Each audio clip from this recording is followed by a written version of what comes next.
আসলে ভাই দেশের যে পরিস্থিতি আমাদের মতো খ্রিস্টান যারা আছে তাকে না খাই মারা কথা। প্রিয় দর্শক মণ্ডলী, আসসালামু আলাইকুম। আজ আপনাদের সামনে সাধারণ মানুষের একটু মতামত নিব দেশের এই সার্বিক পরিস্থিতি নিয়ে। ভাই আসসালামু আলাইকুম। ওয়ালাইকুম আসসালাম। ভালো আছেন? রাহমাতুল্লাহি বারাকাতুহু। ভালো আছেন? আলহামদুলিল্লাহ, আল্লাহ ভালো রাখছে। আপনি ভালো আছেন? আলহামদুলিল্লাহ। আমরা একটু জানতে চাচ্ছিলাম বর্তমান দেশের যে পরিস্থিতি, এই পরিস্থিতিতে কোন কিভাবে দেশ সামনে পরিচালনা করলে, কারা নেতৃত্বে আসলে দেশ ভালো চলবে, একটু মতামত যদি জানতে। ভাইয়ের নাম কি? আমার নাম মোহাম্মদ মতিয়ার রহমান, বহরনগর গ্রাম, বলমারী থানা, ফরিদপুর। আপনার মতামতটা বলেন।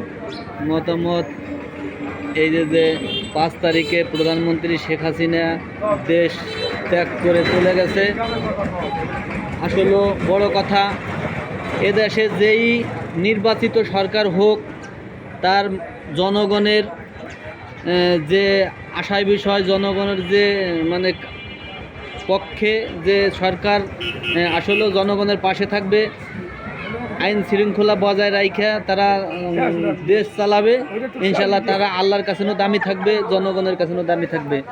এই যে শেখ হাসিনা চলে গেলে এর পিছনে মানুষের কোনো হাত নাই। আল্লাহ তাআলার কাছে সে অন্যায় করছে, সেই বিধায় সে পাপের প্রায়শ্চিত্তের সে পেয়ে গেছে, এই জন্যে তার চলে যাওয়া লাগছে।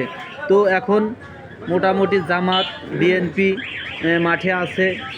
এদের অবিকল যারা জনগণের সাথে ভালো ব্যবহার করবে, জনগণের সাথে আচার ব্যবহার ভালো করবে, জনগণের মন মানসিকতা লাভ করতে পারবে, ইনশাআল্লাহ তারাই আগায় থাকবে। আর আমাদের দেশে মধ্যবর্তী সরকার চলতেছে, মোটামুটি সে খারাপ চালাচ্ছে না, কিন্তু মধ্যবর্তী নির্বাচন থাকাকালীন তো দেশের সম্পূর্ণ কাজ পরিপূর্ণ হয় না।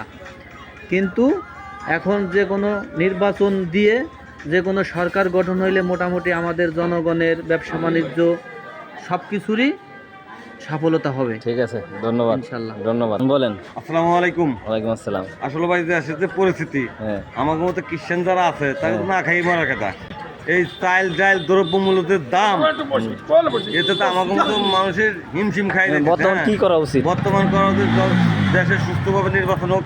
জি, আমরা চাই যে আমার ব্যক্তিগত মতে আমি চাই যে জামাত ক্ষমতায় আসুক ইনশাআল্লাহ। তাতে আমার মনে হয় যে দেশটা মোটামুটি জামাত ক্ষমতা আসলে আপনার মত আর কি। আমার মতে দেশটা ভালো থাকবে আর কি। ভাই, এবার আপনার মতামতটা বলেন।